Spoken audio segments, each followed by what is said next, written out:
A little late for the live stream, but that's alright. Decided to add some chainmail to the head just to see what it's like. This is actually my chainmail skirt, but I was like, it goes on the head. So if you guys are watching the live stream afterwards, thank you for watching and joining us. So this is Monday Night Talks, and we're just going to be talking about the upcoming practice on December 1st. So I believe it's either at Delano Park or somewhere in Huntsville. So I'm going to be participating in that. I'm going to be going with my sword and board. Primarily, sword right here. You see here.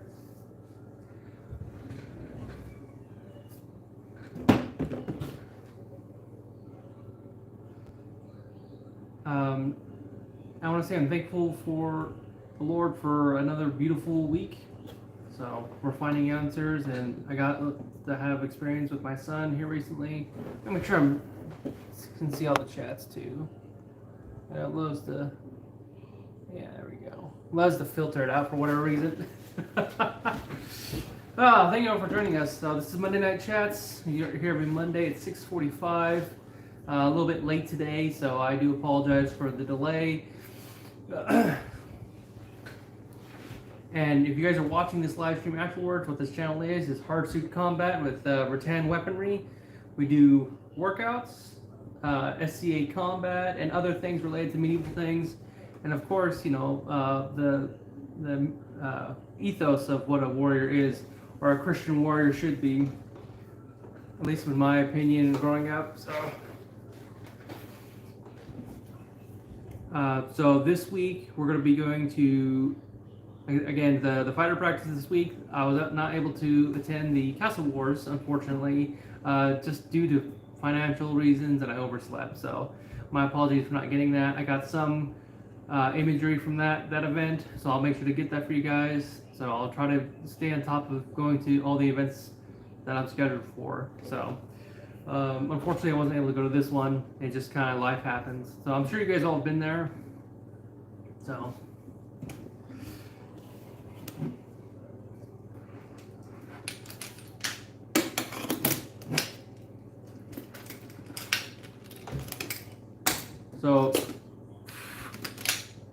I'm sure you guys saw the posts.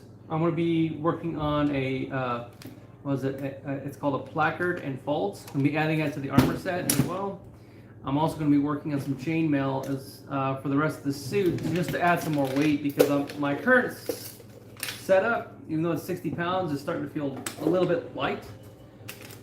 Same with my training weapons; they're feeling light, but that's the purpose of them, is to feel light. So I need to actually start making some service weapons and get those ready for combat. Thank you all that have joined us tonight.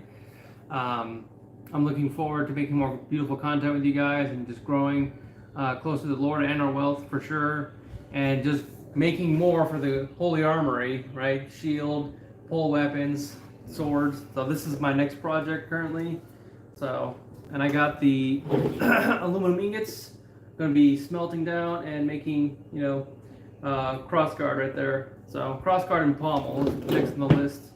So got the 3D printer. I haven't decided if I'm going to do 3D print casting sand, or if I'm going to be doing styrofoam, and it's like the lost sand technique. I saw a couple of videos on that. Turtle. Yeah, thank you. So just so you know, this channel it's a hard-suit SCA combat. So we actually fight in this stuff. So.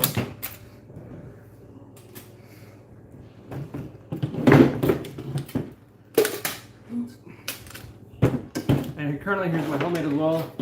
So this is about 19 pounds. Hey, how's it going?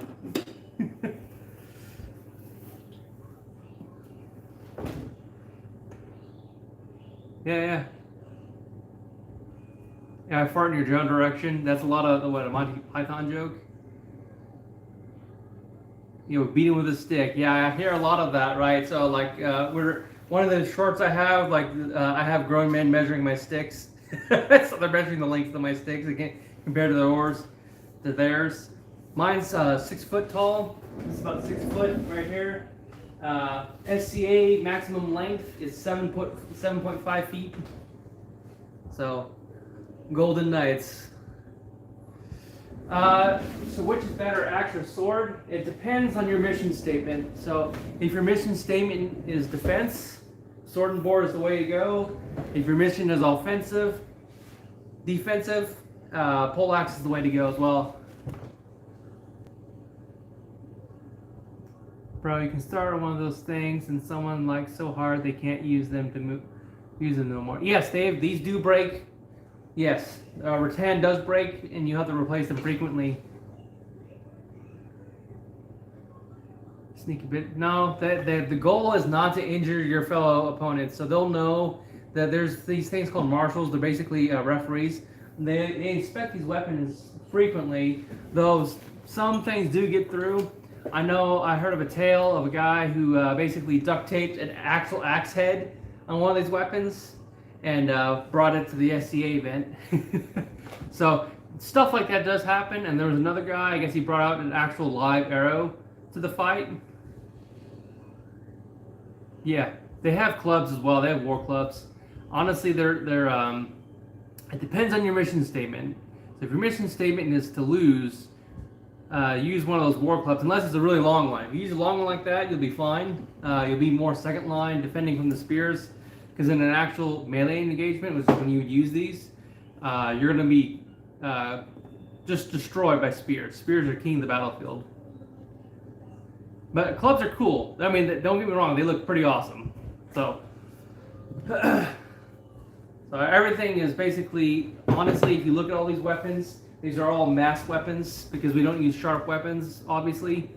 For obvious reasons, we're not trying to actually kill one another.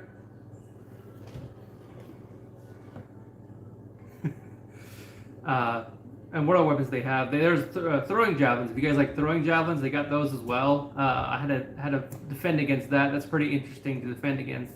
So you're using your lines of attack to deflect incoming shots, because that's the only way to defend against something like that. So if you think of this kind of like a shield, right, or a line that they can't get past.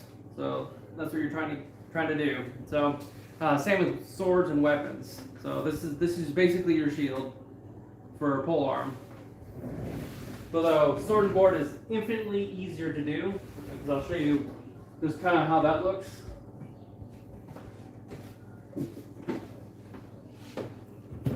So as you can see, that line, this is already defended. All this is defended. So I don't have to think about it too much. So you're basically behind here like this, right? You're just sneaking shots out, right? Or jabbing or thrusting or whatever you're supposed to be doing in the field. There are guys who make, there's a guy, he called it the Milwaukee. It looks like a, what is it? The pipe wrench.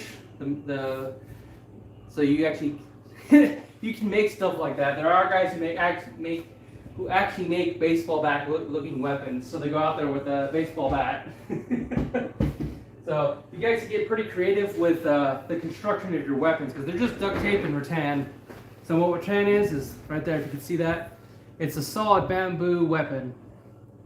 So you would literally be making a baseball bat. So, but you can make it look like a Louisville Slugger for sure. I've seen a couple guys out there in the field that do that. So, because it's society have created an anachronism. So anachronism is the creative part. So you can add some embellishments, but it's not like fantasy.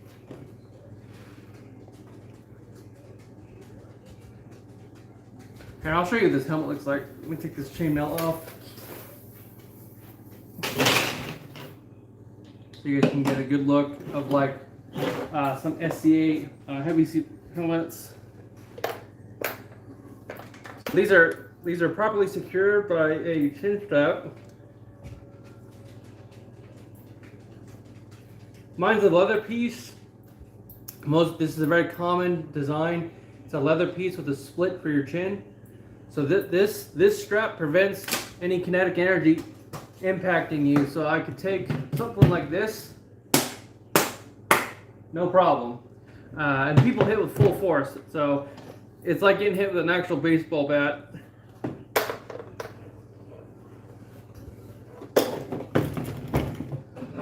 Let me see what you guys are saying. I can't see without my glasses.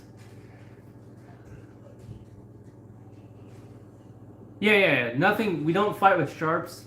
Sharps actually would be negative for actual real combat because then you'd be worried about actually getting injured. This is better. This is much better simulation weapon than an actual weapon like that. And you can even see that with Boo Hurt because Boo Hurt they can't thrust because someone will get killed. You always see Boo Hurt people, which is live steel guys. They're always chopping because that's all they can legally do in their sport. So this is a little bit more close to what they would actually be doing because they're going for thrusting into the face or into the joints, any of the gaps. Because like if you look at my armor here, this would be a weak point, and this would be another weak point. Armpits, throat. So that's another one. I actually got stabbed in the throat with a weapon way longer than this. Is a great sword in a melee event. So my gorget saved my neck, quite literally, which is just like a thick piece of leather. And that prevents this being crushed. So there's a lot of cool battle footage I actually have on my channel. You guys can check that out. I'm gonna be trying to get some more first-person battle videos for you guys. It's just hard to set up the GoPro because the GoPro kind of sucks. Yeah, I kind of like it too. This is actually quite the steal. So this is a guy off Facebook Marketplace, and he sold it at a pretty good price from what the original price was. The original circle price of this was about $700. I got this for about $350. And then when I got it, I had to modify it because initially this was riveted on, so this thing didn't move off the face, and it made me very claustrophobic that way. So we added the hinge joint there, and this little hinge right up here. That was about 7 hours worth of work, or 2 days we spent making that hinge. So it's heavy, very heavy duty steel. Took some wobs to that area there. It actually broke at the weld joint here. We actually had to go and repair that, or my night buddy had to go and repair that because this cracked right here because it wasn't deep enough apparently, he said. So it ended up cracking. So it's kind of a blessing I missed one practice because that would have sucked being busted open in the face. Because if you watch my watermelon video, you'll see that these weapons can deal some serious damage. So definitely glad for that. Protected my beautiful face. So, oh yeah, it's an excellent deal. But the better deal, if you really want to get the best deal, make it yourself. You'll be spending a little bit more time, so it does cost about the same with the time investment, but you'll end up, getting a highly valuable skill, which is, metalwork, sheet metalworking. So you can apply that to modern day life, right? Because if you can imagine automobile manufacturers, right? They have sheet metal work. So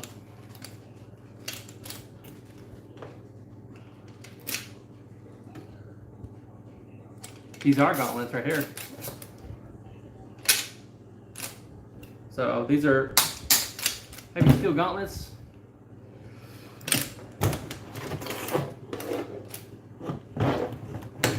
These things are a godsend. I'm glad I actually bought these. I didn't feel like making them just because my stuff is kind of more janky than I would like. These are my money makers, so I gotta make sure they're well protected. So I got these from a guy off Etsy. He's in India. HBC Armory is what they're called. If you check them out, they have some pretty good stuff. So if you can actually see some of the damage there, that's from a great sword. So if you imagine if my wrist was there, what kind of damage that would do. And then here's another one. That one right there is from the pole arm, similar to that one behind me. So great sword. That's the kind of damage you can kind of expect there. Just a big old wallop, and it bends. I believe this is 16 gauge steel. Yeah, I love it. So you actually hear that in battle, a lot of clanking and stuff, clanking of metal and weapons, and it's just amazing. All the awesome sounds you get to hear.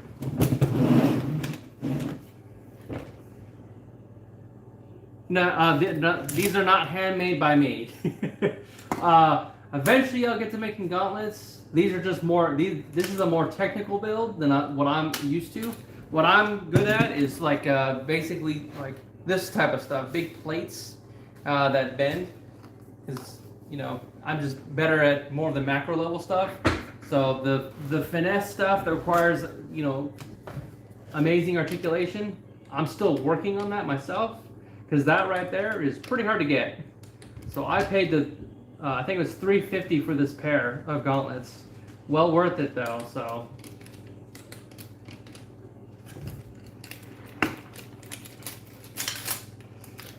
I do like these gauntlets, and if you actually watch one of my other videos, I'll probably post another one as well. I used one of my friend's swords, similar to the length of this one. So I actually got to try out what it would be like using this gauntlet with this weapon. And it paired very well. So it's a different fighting style than what the other guys are doing in the field, since they're using, they have a basket hilt, so they're able to use more of the dexterity of their hands. So you'll see a lot of their dexterity moves out there. I don't have as much dexterity with this gauntlet here. I got some, but not as much as they would. So a lot of my motions is going to be very hard hitting one shots.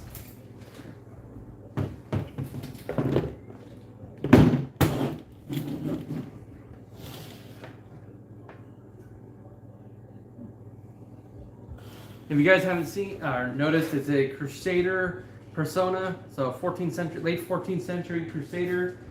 I'm going to be working on the rest of the armor set later in the month, probably next month after I do my tent series. So that's the next video that's going to be going up is a tent series. I'm going to be making a 14th century square pavilion tent. Because I currently have a mundane, they call them mundane tents. So I got to get actual not mundane tents, because those things in high gusty winds suck. Mundane, I had no idea how much modern day tents suck when compared to hardwood frame tents.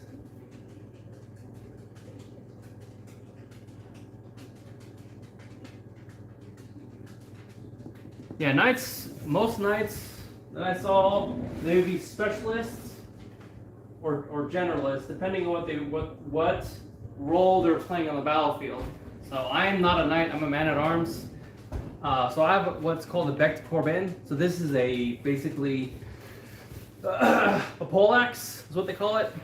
So got a butt spike there, thrusting point under there, and that's a pick and hammer.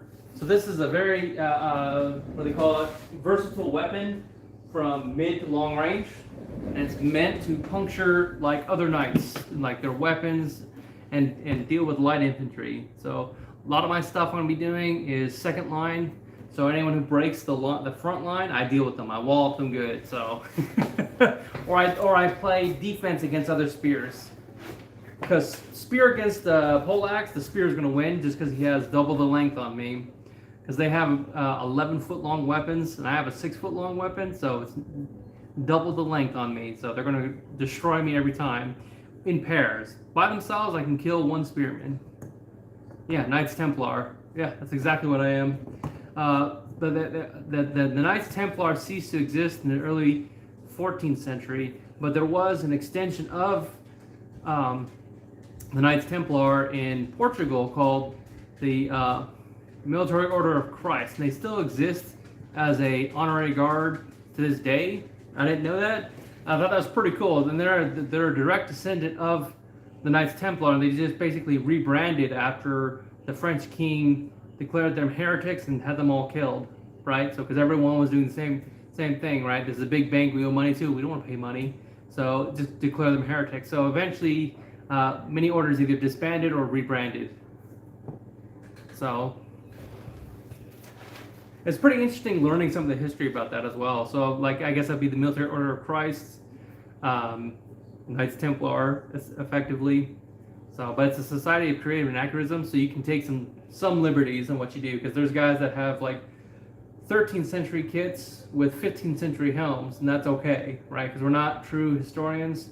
We're connoisseurs of medieval times. We're just recreating kind of that look prior to pre-17th century. So that's the aim of the SCA. So not fully, what's the word? Reenactors like the Civil War reenactors or actual medieval reenactors they have in Europe and such. So we're not going for full reenactment. We're going for what would it be like if we were to wear their suits of armor and just fight amongst each other effectively. So, because you're actually we're hitting each other as hard as possible and actually going to properly defend and parry and, you know, basically fight. So it's a lot of fun. It's a good sport. I lost a lot of weight on it. I think I started when I first started, I was 390. I lost about 40 pounds before I started the SCA. I was down to 350 when I started. I'm down to 283 as of today. So yeah, I need to carry a dagger myself because I've been in a lot of positions where I'm binding the opponent, right? I have them bind their weapon and shield, bind it up here. So that'd be a good opportunity to bring out a dagger and poke them in the face. There's another group called the what is it? Empire of Medieval Pursuits. They actually do use daggers because their weapon system is more akin to wrestling or Boohurt, right? Because they actually throw kicks and punches and such. I actually toyed around with it, and it's interesting. I think I prefer the SCA just because it's more skill. The skill setting is a lot higher because you're going for the one-shot kill. If you ever played Valorant or any of those other games, it's just a lot more fast-paced, and you're going for that one good shot in, rather than physically assaulting someone. Because like there's some guys that are in their 60s playing this sport, and that's fine. You're not going to cream them, but if you're in Empire of Medieval Pursuits, you probably would destroy them, no problem. Yeah, absolutely. Yeah, I did it once with the EMP guys. I gotta do it again because I just thought it was a lot of fun to actually punch somebody, right? Because the SCA, we're not allowed to actually throw punches, because you could injure somebody with that. But the EMP you can, and that was somewhat satisfying, but also like not satisfying because it didn't do anything. So that's my frustration with seeing like Boohurt or any of those things. You're just hitting on each other, wailing at each other. It's like, well, they're not going to feel anything because they're wearing all that armor. So it's more wrestling than anything else, but still it looks like a lot of fun. But yeah, if you guys ever tried hand-to-hand combat, it is different than what you see or what you perceive it to be when you actually do it yourself. And you're like, oh, this is a whole different level. I didn't know this experience was this actually difficult, right?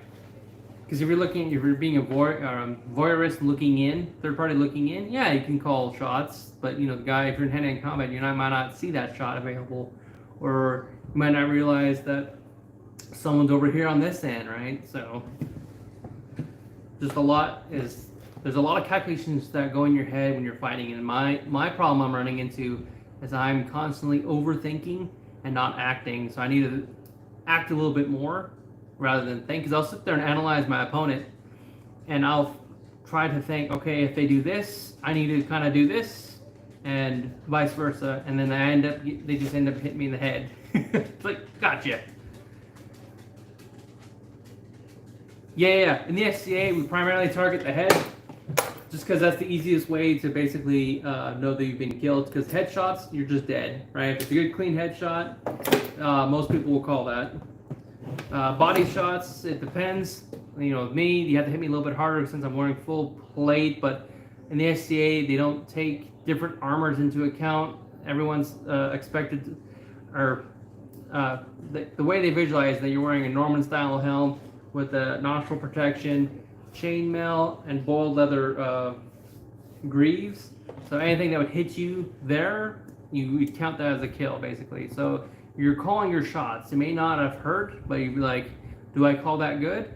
And if you don't call it good, that just tells your opponent just hit you harder until you call it. But yeah, I know it can take a lot of punishment for sure. There's a guy at the last war we're at. I'm not sure what happened, but I think he got, in our initial push, I think he got launched into the steel scaffolding they had for the castle, right? It was like a wooden palisade type of castle with steel scaffolding holding it up, and we're not supposed to be running into it or anything. I think he went head first into that, and he was knocked out. I'm not sure if he had to go, I think he had to go to the hospital. They had to haul him out with the ambulance and whatnot. I know that much. And then another guy the same day suffered a big concussion. So concussions happen, right? So that's why you sign a waiver anytime you go to these events. But then you get a fighter card, and then that's basically your waiver for 2 years or 3 years, whatever it is, depending on your kingdom. So.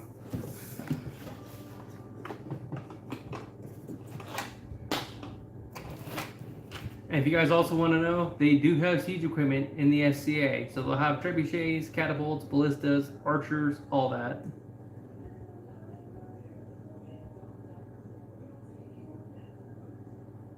Yeah.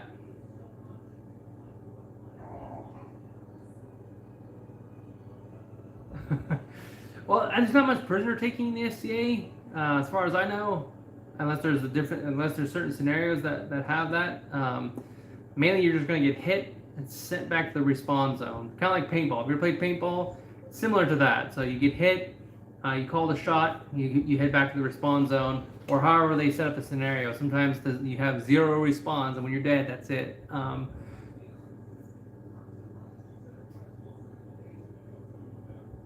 Right.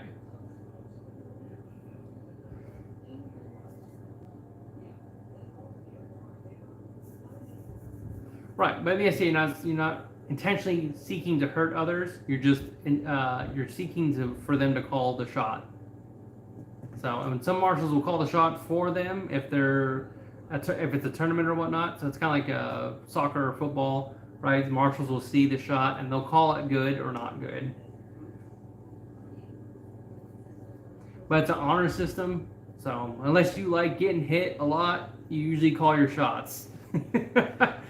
Like if I feel anything, I'll call it unless I thought it was like a very feathery touch, then I won't call it. So, but like stabs, I always call those because those kind of suck. And like a stab, if you're wearing just chainmail, would kill you or disable you in some way.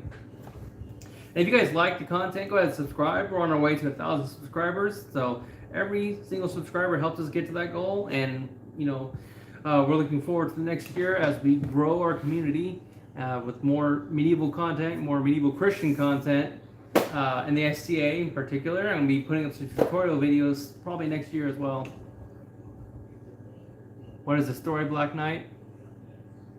I don't really have a story other than I survived cancer. I decided to join the SCA to combat the next thing on my list, which was my weight.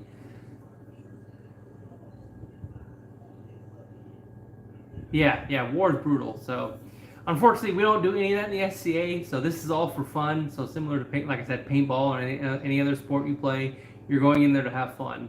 So, not the primary goal is not to cause misery and mayhem per se. But there are people that research torture techniques. I believe there's a lot of arts and sciences in the SCA. I haven't delved too much into that. Arts a little bit. As you know, I'm painting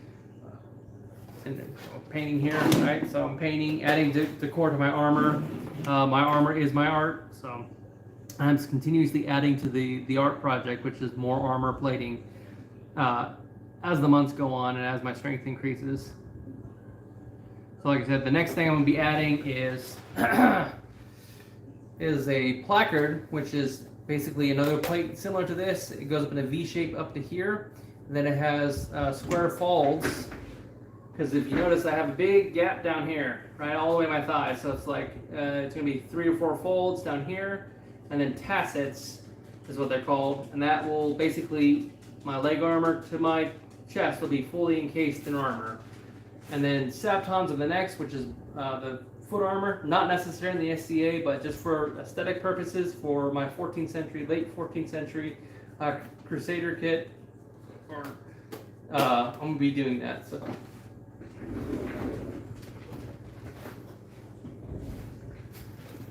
you don't need to delete your messages. You're fine, brother.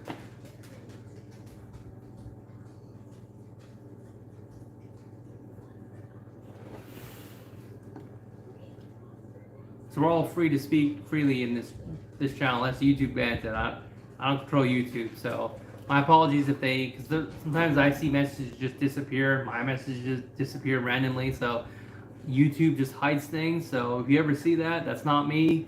Like, I like to keep it like as open and as free, open dialogue as possible between me and you guys. So feel free to talk about anything. So this is a very welcoming channel to free speech. We actually have some pretty good debates about Christianity and all that things here. Show us your favorite sword. Well, my favorite weapon currently is this one right here. So this is my favorite. This is a poleaxe. So I actually got to go and revise it to make it look more poleaxey, because there's the hammer side and the axe side. But you know, on this one you kind of have to use your imagination. This is my first weapon ever. So your butt spike and the axe head. So you'll see a lot of my video content with this baby right here. And then I have my bec de Corbin right here, which is a French poleaxe. This is my second favorite one, but I don't like to use this one too much. They call it the, what is it? What was the nickname they gave it? One of the videos says, "Who hurt you?" And this is the hate stick. That's it. Yeah, everything here besides the chainmail and the gauntlets and the helm I made. So the leg armor, the chest plates, and the arms I made. Yeah, there is some Scottish warriors on the field. But yeah, this is a rubber axe head.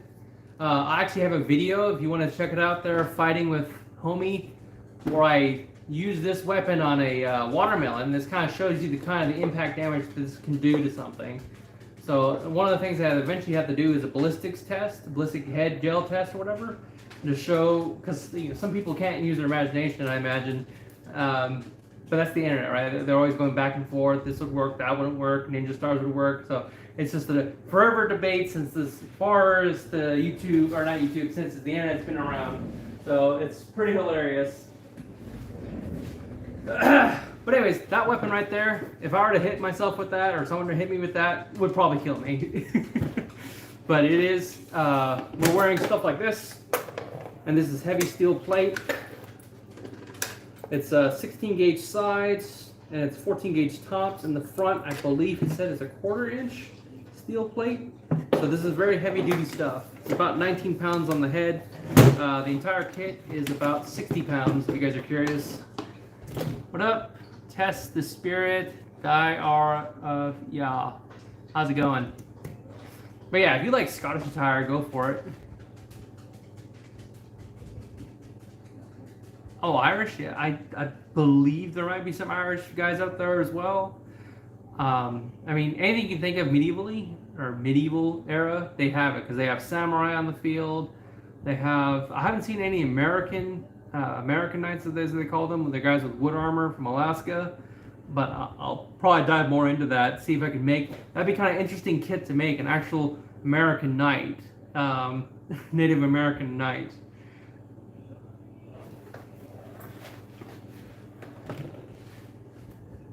Yeah, slaves go back for as long as there's been man, there's been slaves. As long as there's been war, there's slaves even today. So slavery sucks for sure.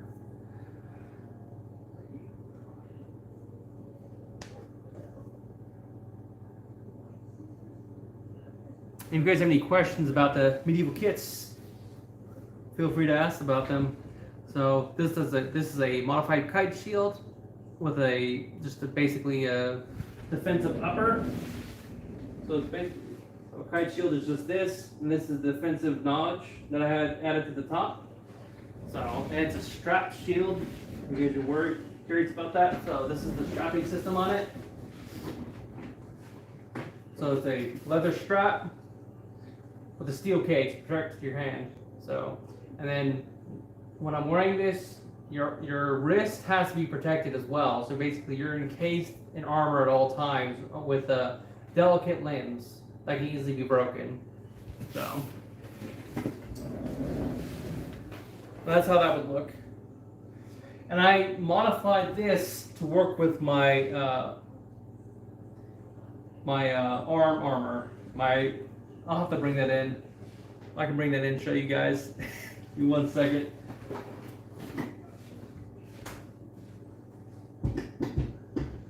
Now, I'm currently not wearing my gambeson. I usually don't wear my flannel shirt, but I usually have a blue gambeson that you'll see in the videos. So the gambeson is the padding underneath. So you don't want to wear metal plating on thin clothing. It'll just tear you up. But I'll be right back when we get that armor.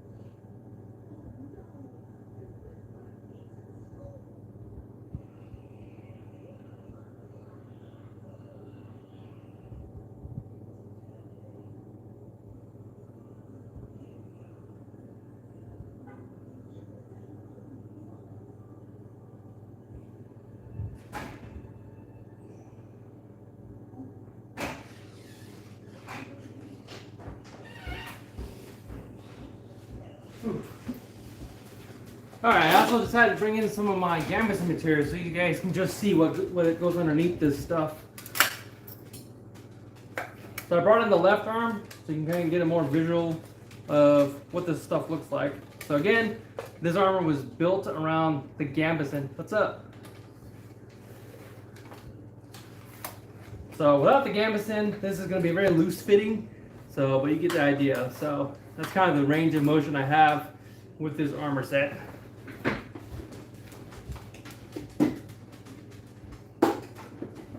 So as you can see, that fits snug as a bug in a rug with that. So, and most of the time this is up here like this.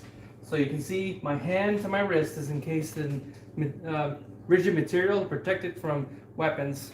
So what you don't want, because this will come around the shield a lot of times, what you don't want is that, your wrist getting broken.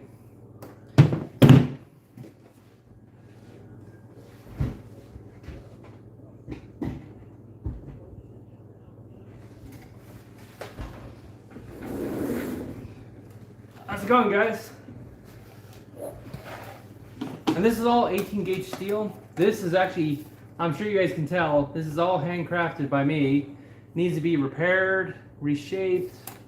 I'll probably just do the reshaping on suit number 2. A lot of the lining needs to be glued down again because it's coming undone. So the suit has been used and abused over the past year. So.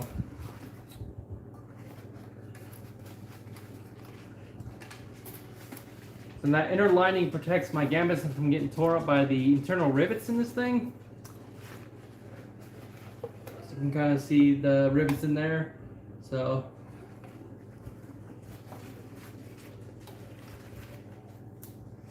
yeah, I can only imagine like actually being in that situation, because you're also wearing something valuable that they would want. So because the armies back in the day weren't paid like today's armies per se. They're paid by the loot lily of the armies they defeated.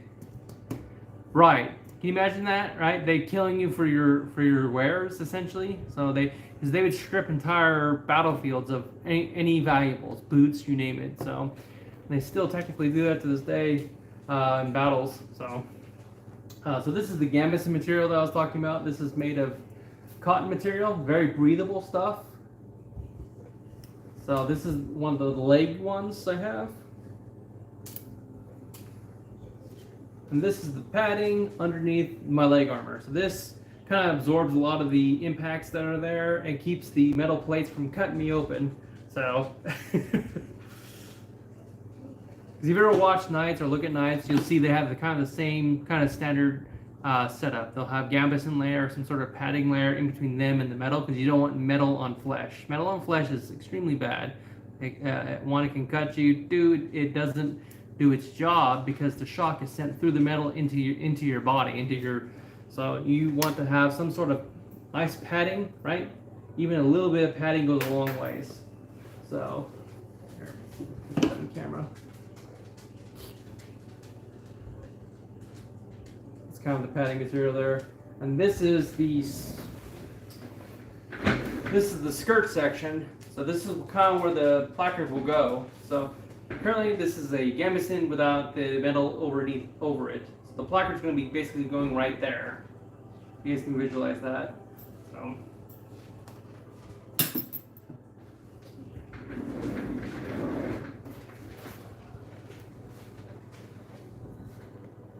But yeah, I look forward to making more content for you guys and just growing this channel. So if you guys haven't liked the channel already or subscribed to it, go ahead and do so and get our channel up to 1,000 subscribers. We're almost there. I think we're at, last I checked, we were at 874. Last I checked. So we're 120, no, 100 and something to goal. I can't math right now. 124 to goal. That's it. So I'm glad to see fresh new faces and you guys being very interactive with the community for sure. We have a Discord and a Facebook. I'll have to promote more of that for you guys. The Facebook I have linked is actually to our Shire that we're a part of. So go ahead and like that one and follow that one. They kind of have all the events that I basically go under. So all the events that I'll ever participate in will be in the Shire of Glenree. And that should be either in this description or all my other video descriptions. That's kind of the deal I made with the Shenenshaw. I forget what the rank is. Shenenshaw? I can't pronounce the word. But anyways, I said I would post a link to their group so they can grow their Facebook page as well. So, and that's kind of the point of my YouTube channel as well. It's kind of like bring people closer to God and also like kind of invest in myself, sharpening my skills of like metalworking and working with analog stuff, because for the last 12 years I've been working in the digital realm as a software engineer, and I'm having to, with the invention of AI, I'm having to reinvent myself. So I'm basically a self-employed entrepreneur, so everything I do has to bring in some sort of revenue now. So unfortunately I have to do something with all this and share it with you guys. I'm normally a very private person. Yeah, I've been in those situations, honestly. That's happened to me where I had to take something off and use something else. Like, I've had this stuff break on me, right? And I had to go and use a buddy's elbows to stay in the fight. So that happens even now. In fact, my right arm needs to be repaired. If you've ever watched the videos, I have it, the right arm is duct taped. That's because the strapping system failed on the right one and it's coming loose. So I'm going to have to come back over here and just redo a majority of the strapping system, or just make new arms in general. So yeah, people would definitely do that. I can totally see them doing that, and it makes perfect logical sense. So, because all armor's job is to basically mitigate chances of being disabled on the battlefield. It's not a catch-all to prevent all sorts of damage.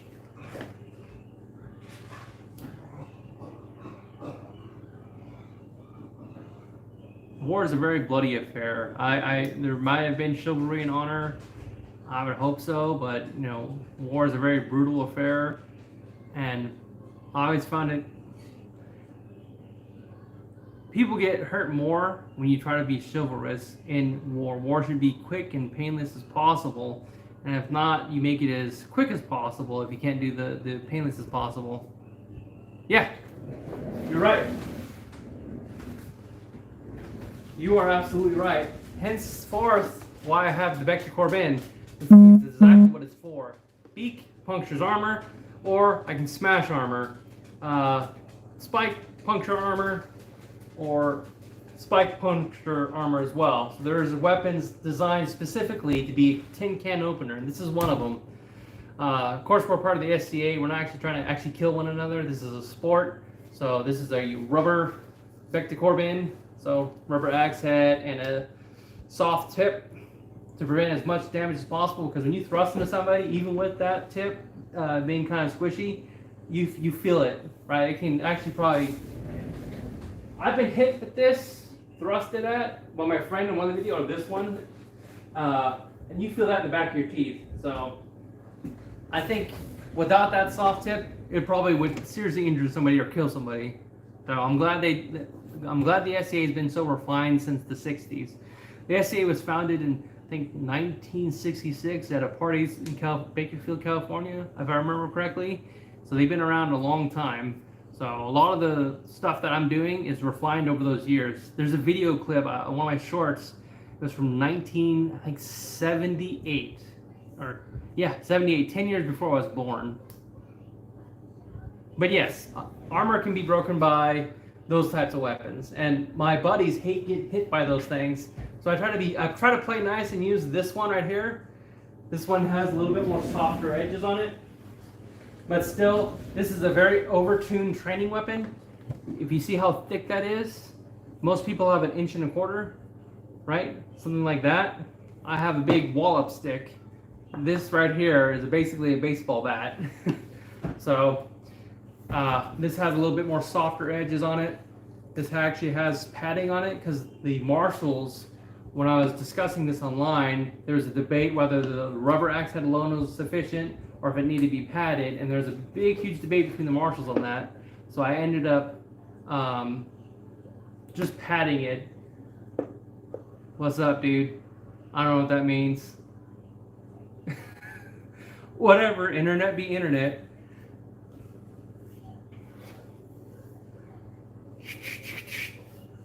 But anyways, I've been training with this thing for about almost 2 years now. I'm getting a lot stronger because like 2 years ago, there's no way I could hold it like this.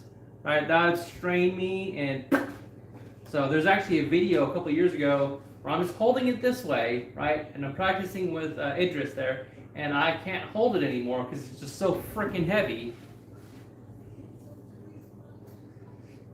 So if you ever want to get in these kind of sports,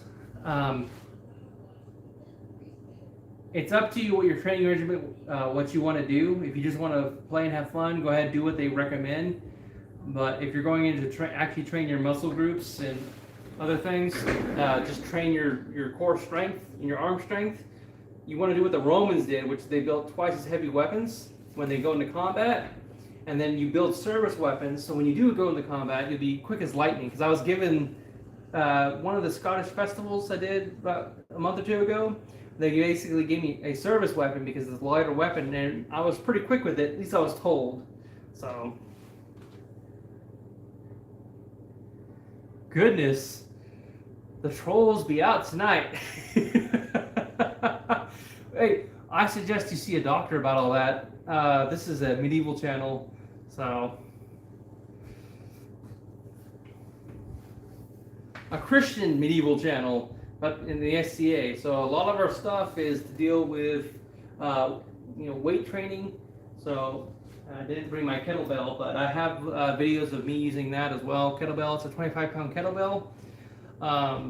So a lot of weight training, and currently I'm working on cardio, so I'm doing a lot of running and exercising that way because I think my strength is more than sufficient now, right?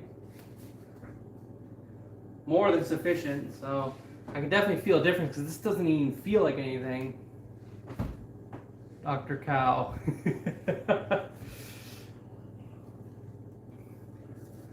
And I can definitely tell I'm losing weight because this right here, when I first got this did not droop over my shoulders like it is now. This if you watch earlier videos from last year, it basically went over here. So it didn't droop down like it does now. There's actually a lot of room in this, and same with my armor plating. Just get my hand down in there. So, and I had to, recently with my seatbelt, it's called a seatbelt, I had to cinch it up and modify it because it was just too big. Right, because I was able to put both my arms through it, so it wasn't doing its job of supporting my leg armor. Because if you guys are curious of how leg armor is attached to knights, I'll kind of show you guys. So let me take this off.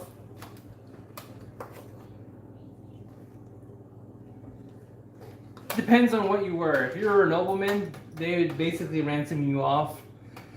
If you're a man-at-arms or a lower class, it make you a slave, I imagine. All depends. So it depends on the society, your opponent, there would be a lot of factors. Like, even in today's world, there's a lot of factors going on if you're a Catholic. Because the difference being captured by, like, say, Russians or being captured by North Koreans. Like, which would you choose among the two, right? And why? So.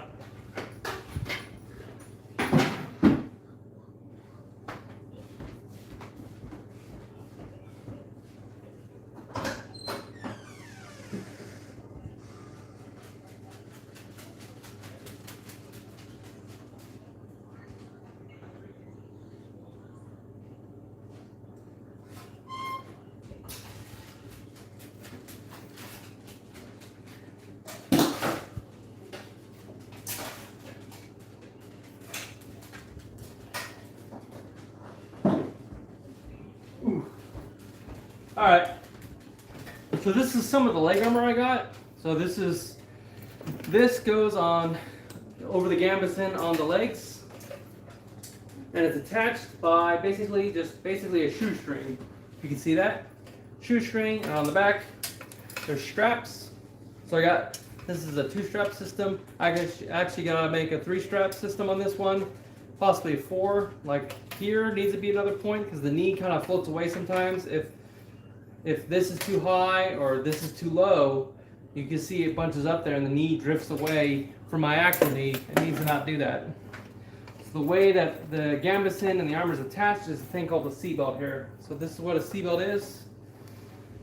Basically just a standard fabric belt. I had to go in there and modify it and cinch it down just because it was just too big. So it wraps around. And there's leather lining this thing, and I modified it as well because the leather on mine was tearing apart.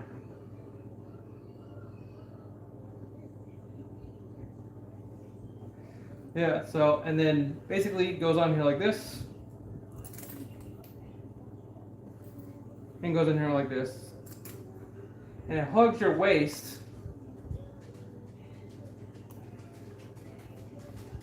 And underneath the armor plating and underneath all the other material, this doesn't go anywhere.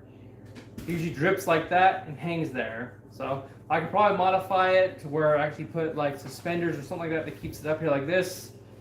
You kind of want it up here above the waistline. Sometimes I drop it down a little bit more depending on how high I want it. And again, show you the straps. So these little tabs so you can see it. There's some holes in this leather here.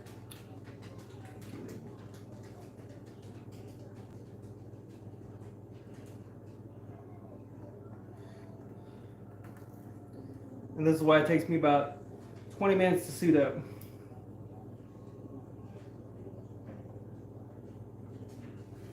So you can see that. And you come in here and you just do a standard shoelace butterfly tie. I do double. Come in here, do the shoelace, and then make sure it's extra secure. You do a double, which is you just loop it around again.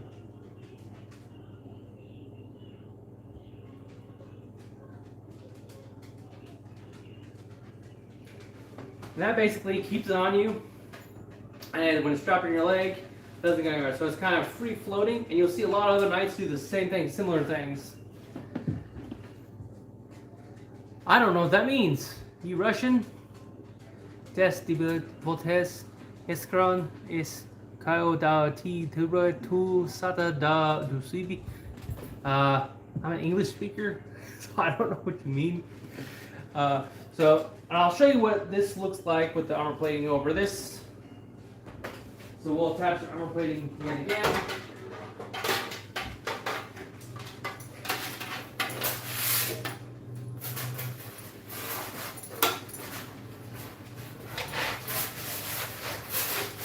A lot of stuff I'm finding is things catching on the chainmail. So then we come over here. As a 2-belt system. And I constructed all this, the legs and the chest harness. It's called I think it's called a harness, the whole setup.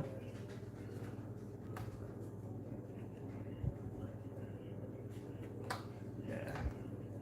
This is always the most difficult part, getting those together. One.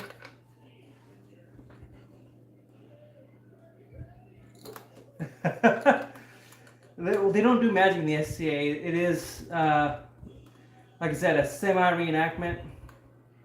They actually are going to hit one another, so go on.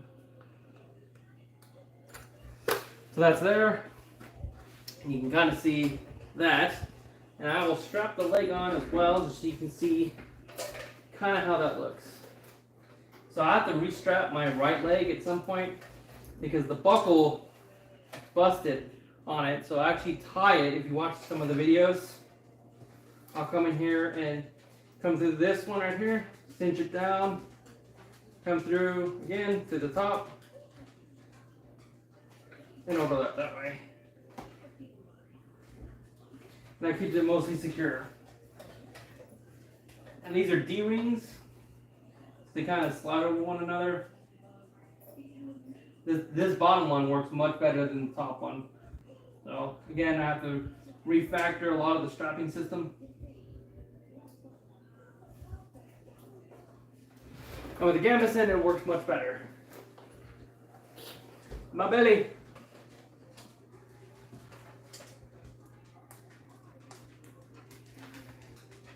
That's eventually, at some point I will. It's right now that would just be dead weight. But I am training, so it does, for my purposes, extra chainmail would make sense for training purposes because this current setup is actually getting light on me.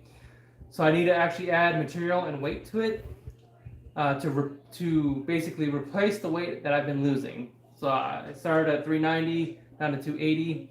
So I needed to start replacing more weight. So a chainmail shirt would just start working. So as you can see here, oh yeah, see, nice legs, ain't it? And I'll show you what the skirt looks like. This is backwards. Normally when I put this on, this goes on first, then everything else. But just kind of show you why some of this material is important. Because it hides uglies. So the skirt's pretty easy to put on. Just another D-ring. So if you don't know what D-ring is, it's two little rings that look like D's. And you put the fabric material through it, through both rings, go through the other ring, back on top of the other, and you cinch it down. So the placard and the other stuff is the midriff material, and that kind of like will protect that area. So normally I put the skirt on first before I put on the actual armor plating. I just kind of want to show you what the placard protects when I actually get that going. So as you can see, encased from steel, no steel here, and steel again. So the placard is this part right here, this portion.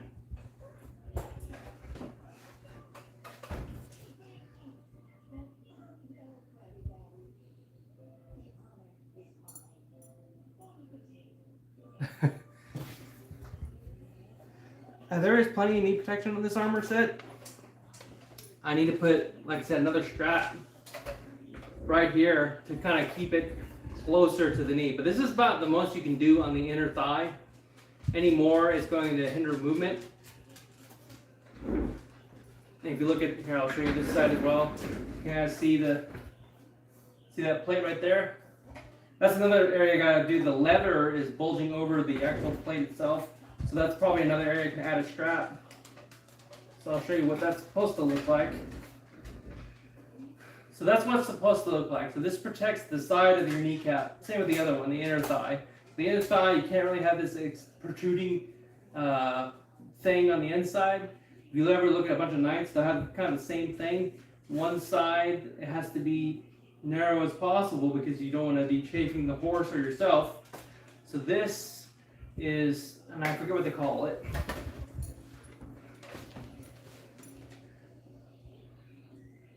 Yeah, this is when fully kitted out, I'm about 60 pounds. And I'll show you what, I guess I'll show you majority of what the kit looks like. Since I have the majority kit here. So I'll put the helmet on.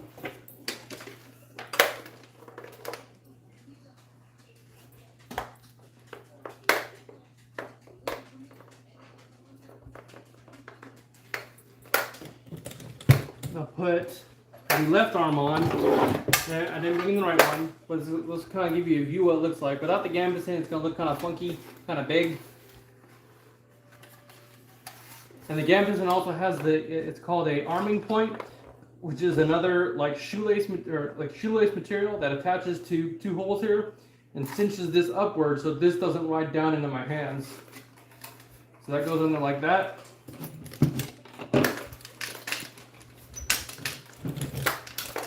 You can see that meshes well with the wrist guard. The wrist guard it's called hourglass wrist guard. So I designed the armor to fit inside that. They are good, very good deflection. So as you can see, this is kind of what the majority of my kit looks like. So I'll be coming in with weapons.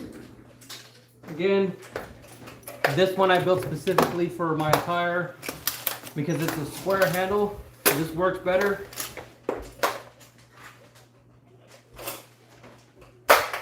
That's kind of a standard setup right here. I'm defending against another pole arm. I'm defending against another great sword. I'm going to be up here like this. So your stance is going to change based on your opponent. So a spear, I'm like this, so I can use those axe head points to deflect the spear or push it down and go into them. Because you can drive into them. The only way to deal with spear with mine, I have to get in real close because I'm fighting more like this. Right?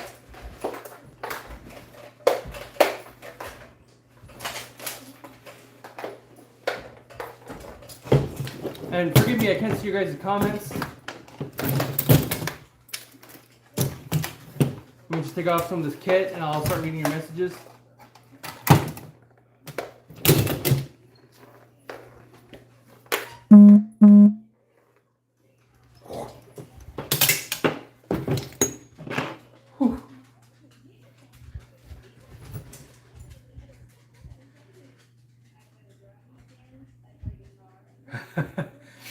Right.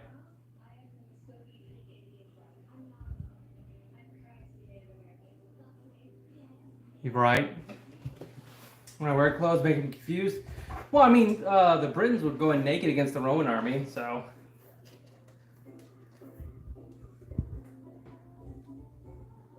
Yeah.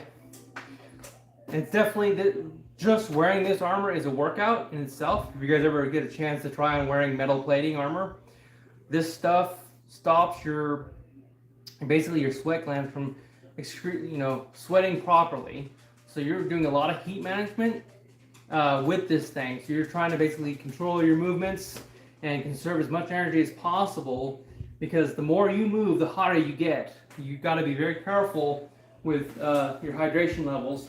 So you see me in my videos, I'll talk about hydration, is very important. That hike that I did took like 5 or 10 pounds of water weight off me, because I started the day I think at 295, and when I weighed myself I was 285 after that hike, or some crazy number. I was like, oh my god. So just dropped a ton of weight very rapidly. And so that's one of the things I'm going to be trying to work on, is the cardio and stamina of marching over long distances, because one of the things I want to eventually do is march out to a fighter practice, which is about 10 miles away from my current location, proceed to fight, and then I drive home, because 20 miles is insane. 20-mile march in a day is pretty insane. I think only the Romans did that. So I don't feel like doing the Imperial March in heavy plated armor. So, but I'm willing to do 10. I know I can do 4 in armor marching at a moderate pace. It took me some time, so I gotta train myself a little bit more for that. So I'm doing the Spartan race next year. Next year in 2025. I'm going to compete in that and kind of earn that title of Spartan race and completing one of the 10Ks, I believe it is. So that's why I'm going to be working on stamina, working on strength building, working on, I have to look at their obstacles. They had a bunch of obstacles that I saw my buddies doing. So I should be in shape by the time that rolls around. And hopefully I get some content for you guys as well. I don't know what their requirements are for videotaping that stuff. But if I can, GoPro that, I will. If not, I'll get a video crew up there next year. So I should, because by that time I should have enough subscribers and income level at that point in time to justify that, paying someone a gig salary to go ahead and record that, because it definitely helps having a camera crew. Doing it by yourself kind of sucks. If you guys ever do entrepreneurs of video recording yourself, setting up angles and setting up shots, much better with people involved than by yourself. Not impossible, but much better with people involved, especially if you're doing medieval combat. And it's hard to do the combat stuff when you're worried about getting good camera shots. So at some point I will definitely hire a camera guy, and that'll be his only gig. I mean, it won't be his only gig. You know what I'm saying?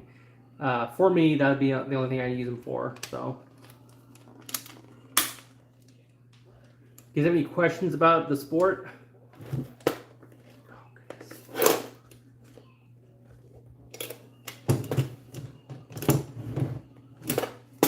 Did I cinch up the? It should be fine.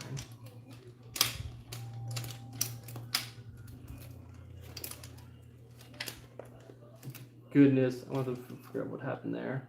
Something binded in this knuckle here. I can't bend it, which should be fine because this is mostly closed. I'm just basically doing that and repositioning my hand on this weapon here. So, if you're watching my videos and combat footage, that's about all I'm doing right here. Basically, going up and down this pole. What? Shut up. But anyways, basically going up and down this thing, changing positions, either threatening with the spike, butt spike, or threatening with the axe head. Axe head's more threatening, depending on what you're doing with it. Whether it's a high guard, this is what I primarily do. You'll see in a lot of my videos coming up here. So you kind of want to go across the chest this way. If you see from the video camera, angle to angle, that's protecting me. So you just move. That line of attack can't get through. Thrusting kind of sucks. Yes, SCA, Society of Great Enactors, and we do heavy suit combat, which is it is a sport, wearing the armor and actually fighting and participating in that. And you can check out my channel.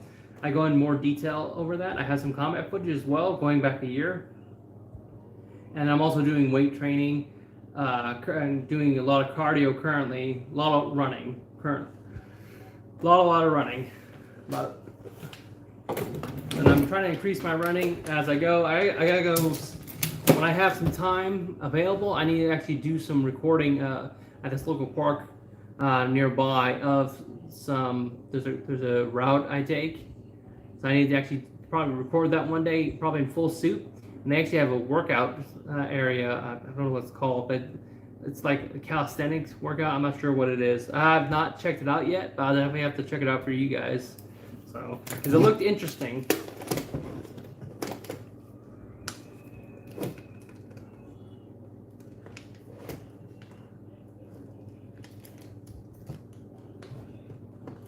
Okay, I think I got that unbinded.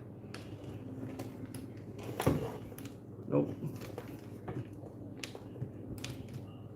That's kind of what happens. You're always doing a lot of armor repair.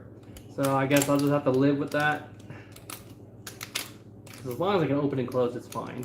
You lose dexterity when you go for protection. Maximum protection, you lose dexterity.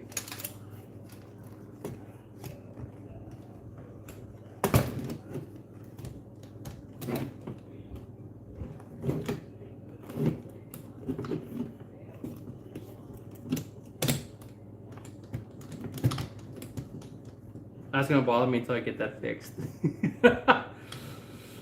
I'm gonna be ending the live stream about 20 minutes. You guys have any questions? Go ahead, shoot them. I'm always all ears for that. And this is, I think, video 11 of Monday Night Talks with God, which is, kind of the Christian ethos that I involve with my sport as well.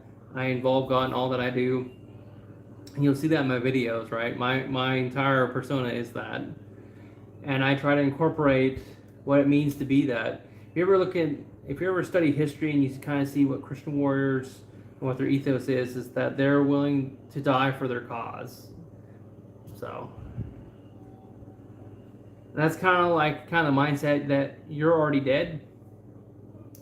Yeah, exactly. That's what it is. The Battle of Agincourt. The British soldiers, the longbowmen, they do that. They pray right before that battle, and they end up wiping the floor with the French knights because they already considered themselves dead before going into that, and now all they had to do is their job. World War II, another prime example is the bombers.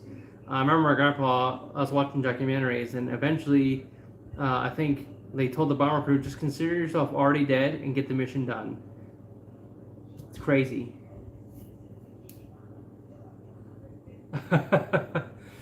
Eating is always important for sure.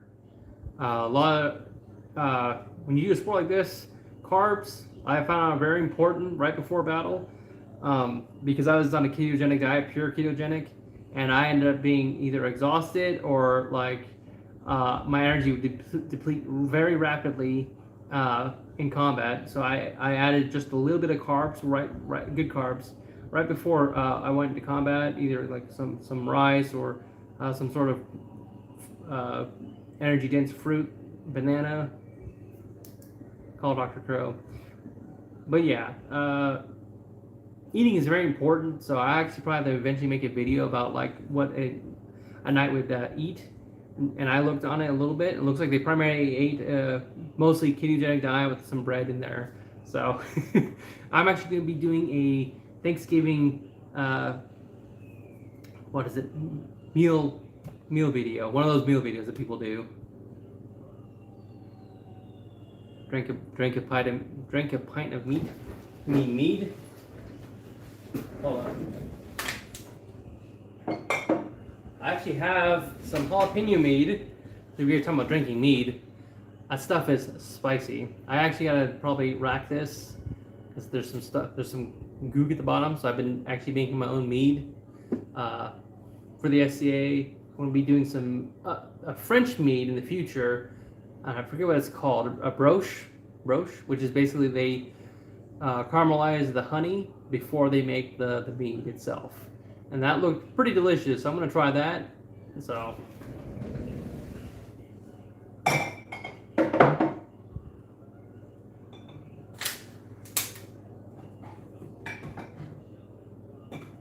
but this is, I think it's a little more clear, but this has been brewing, and not brewing, a pint of mead. Mead's awesome. This jalapeno mead I made, I don't drink a lot of it, it's just because it's so spicy, but this has been aging for about, I think, 2 years now.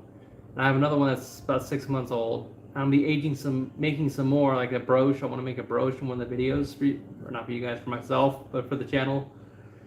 What up, man? How's it going? Just doing another live stream, talking about mead, SCA stuff. You guys weren't here before. I was showing them kind of the harness, more of the harness, the leg harness. So, and the placard I'm gonna be making, which is this part right here, from the waist down that meets with the legs. So that's kind of what I've been doing in this video.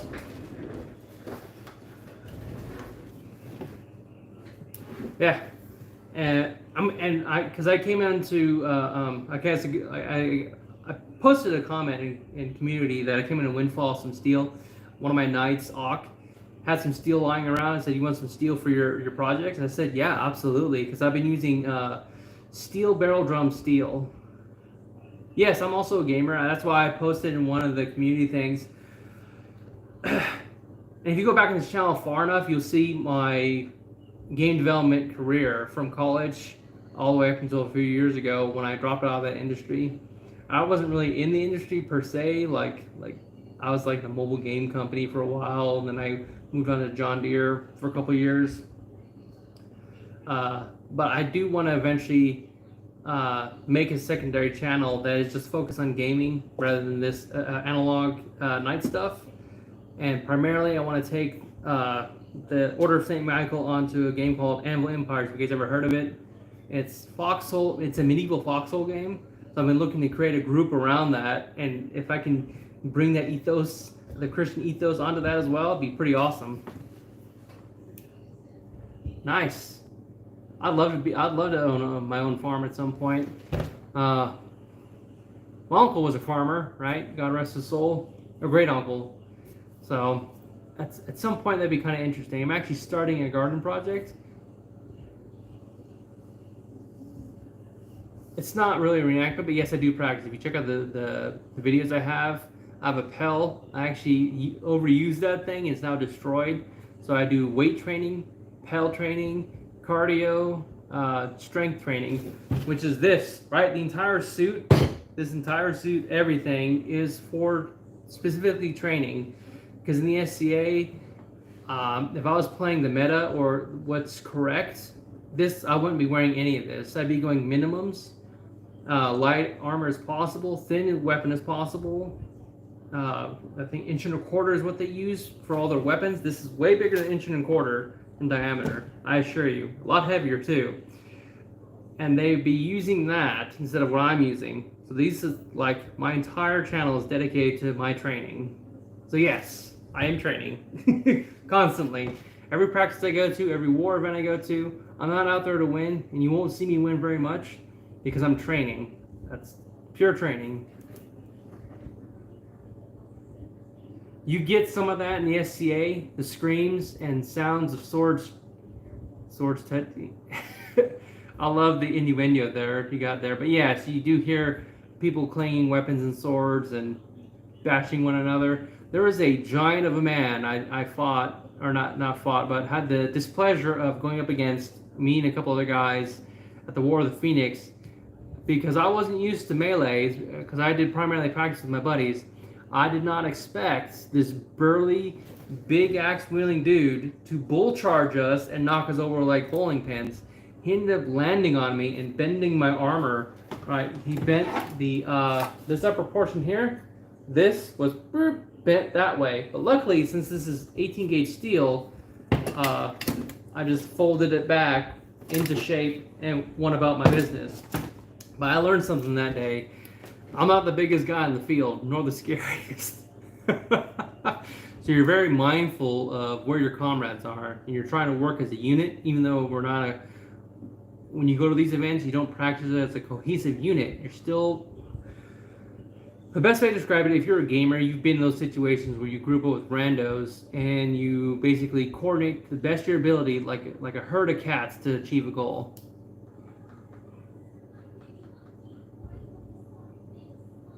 Yeah.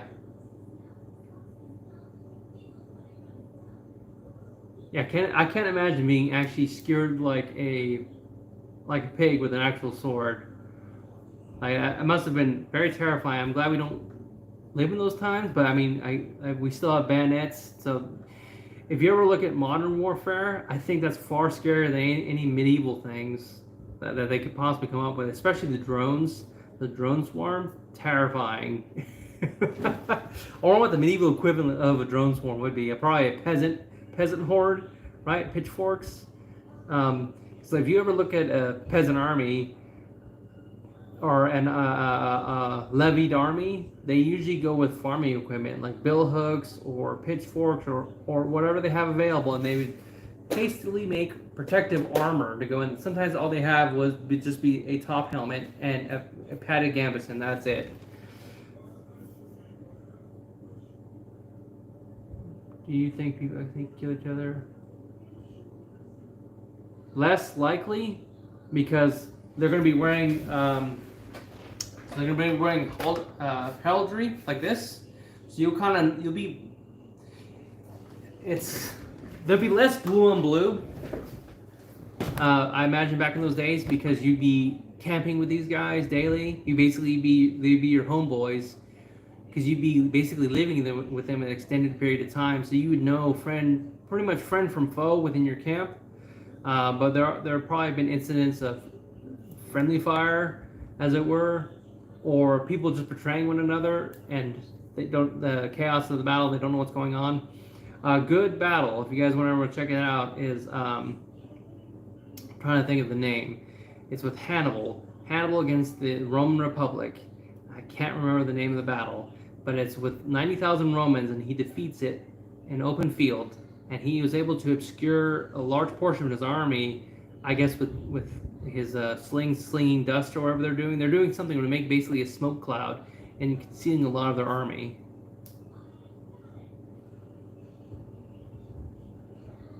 Probably brutal. There was a documentary about special forces where they're basically talking about what it meant to do hand-to-hand combat. I imagine it's all that. That's all it is. And horses, and then when you introduce cannons, right? Because you've probably been under live fire, like they'd have that fear as well. But I can imagine it would be absolutely petrifying, because it's not like today's standards, right? Because you kind of expect the enemy to be, if you're captured, somewhat hospitable and adhere to Geneva Convention or modern way of thinking of like we're all human and we're not barbarians and we're not seeking to just kill you for what you're wearing. Imagine being killed for just what you're wearing, your boots, your shirt, whatever, right? And that's their pay. Your pay is you. There was a campaign of the Romans. Their campaign against Palestine, against one of the queens rebelled, and he did something that was completely off the wall. He does what Americans do today, is where they were basically liberating cities rather than punishing and plundering cities.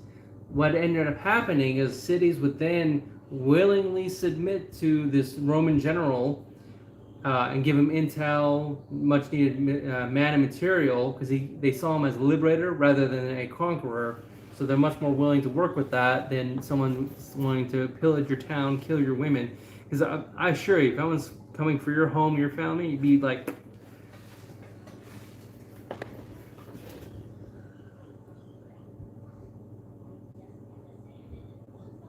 oh yeah.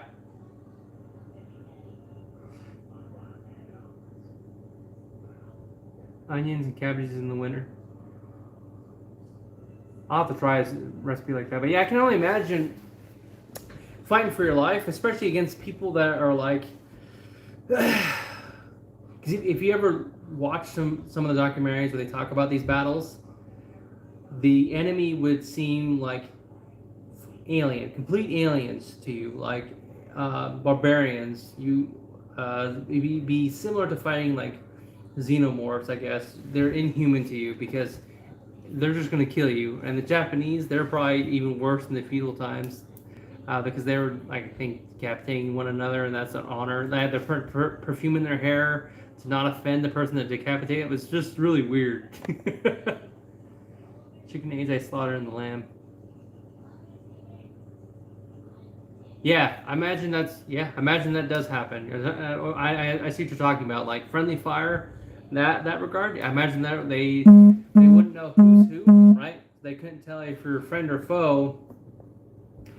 But I imagine back in those days, they're probably a bit more racist than modern day convention. So they just go based off like either skin tone, cultural norms that you know I would be accustomed to as Americans, right? You know, I would know what a hot dog is, a hamburger, baseball, all that general stuff. An outsider wouldn't really know that too well, so you could probably use some cues on who's friend, who's foe. But I imagine it's very chaotic, very crazy back in those times, and fighting for your life in hand-to-hand combat must have been really brutal.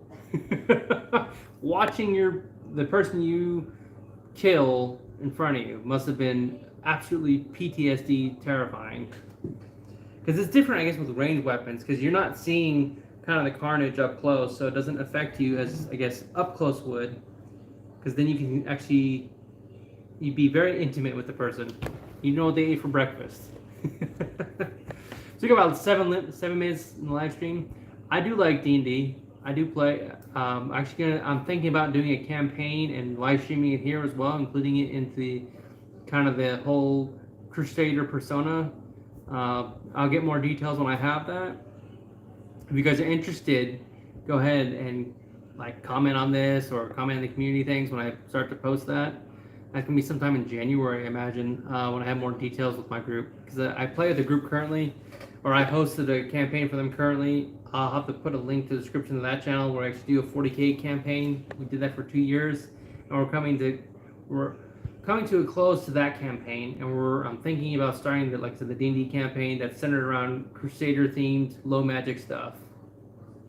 So D&D Crusader low magic, just so it fits the channel, right? That's kind of why I did that. That's why I told them, hey, we're gonna probably keep it Crusader themed, so I can have it on my channel where it makes sense. So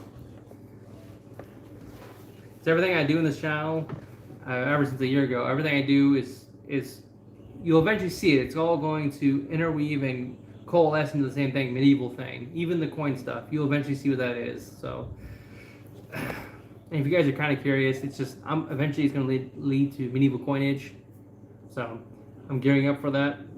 So don't tell no one, but yeah, I'll post more details when I get further along in that project. So. Got about 4 minutes left in the stream. If you guys have any more questions, feel free to ask them. All ears. And if you haven't subscribed yet, go ahead and subscribe. We're on our way to 1,000 subscribers. So, and share it as well if you know anyone that's into medieval content, Crusader content, Christian content. That's kind of what this is. Kind of centered around that ethos. So.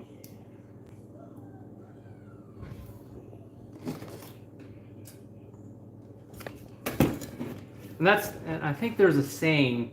I've heard it. I don't know if it's true. If anyone's in the military, there's no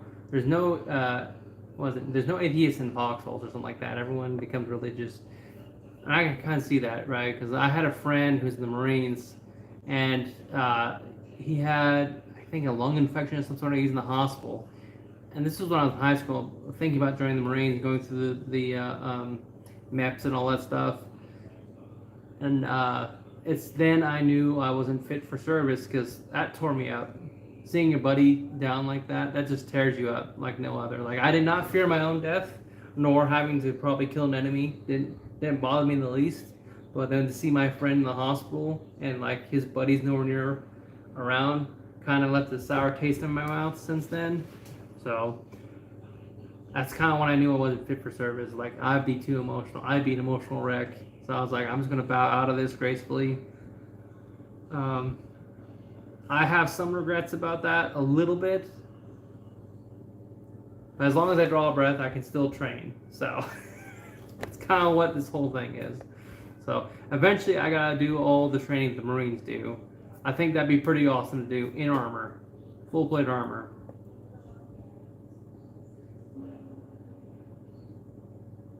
Any last minute questions? Got about 2.5 minutes left in the stream. They're going to be ending it for the night. And then we'll see you guys in the next one. I think it's, Monday Night Chat with God 13. So we're going to keep this rolling every Monday at 6:45 Central Time. So if you guys enjoyed the content, go ahead, like, comment, subscribe, and I'll see you guys in the next one in about 2 minutes, or not 2 minutes, but you know what I'm saying. See you in the next Monday one. And when it gets more daytime out here, I'll be doing more practice videos. All hail the king. Yeah.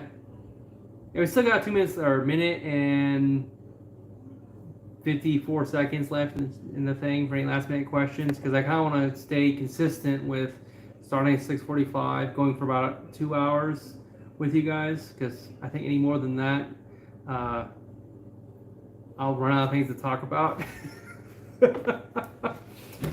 And I don't like to be boring, so, and you kind of see that with my shorts as well. It seems chaotic and random, but it's kind of like I'm trying to spur thought, convey emotion, or just build something interesting that I thought would be kind of interesting to do. Like, you ever seen that one short I did where I take the camera into the helmet, pop it out, or it looks like it pops on my face? I was like, I wonder if I can do a cool edit like that. And that's pretty cool. So it's all artistic, right? All the shorts are artistic, and it's kind of, I'm toying also, because I was a programmer, I'm toying with the algorithm to see what I can do with it and kind of pull an audience, right? I'm just kind of like, I guess you call it an expedition for subscribers that are into this stuff. And the best way to do that is be consistent and disciplined with your uploads, because someone mentioned that you should always be consistent, disciplined. Yeah, this is a sport. That's why I train. I'm training to lose weight. So I went from 390 down to 283 currently. My goal weight is 180. A lot of the SCA people, they actually lose weight in this sport because it may not look like we're super active, but you gotta remember we're wearing 65 pounds of gear. We don't, you can't really sweat, so you're retaining a lot of that moisture. So their movements are gonna be sluggish. So, but you gotta train, you gotta be worthy of the armor that you're wearing. So that's why a lot of SCA people that wear what they call minimums, which is the lightest weight armor possible and legally. That way they can skip that part. I don't want to skip that part. I want to be hard as nails doing this. So, because knights, if you ever do research on knights, they train their entire lives to wear this stuff, and I see why. It's super important. If you ever wore combat gear of any kind or armor plating, because I imagine that stuff is very equivalent to what this is, because this is great-great-grandpappy of ballistic plating. Yeah.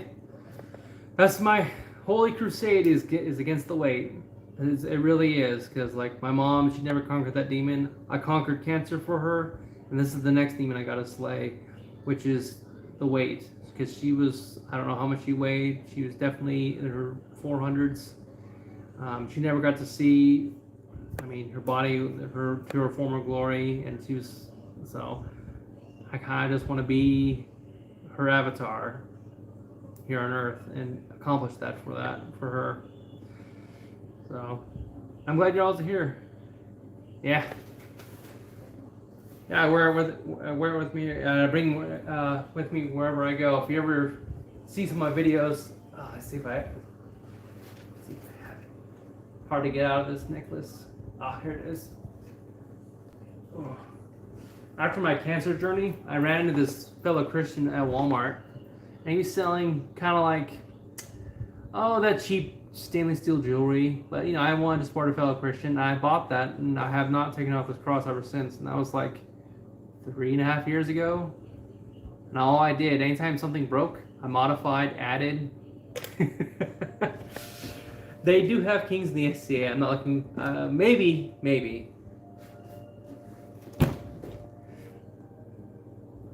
I think that's going to be a wrap for this live stream. I kind of want to take all this stuff off and kind of get ready for the next day tomorrow. Got a busy Thanksgiving. Got a couple of content videos to make for you guys this week.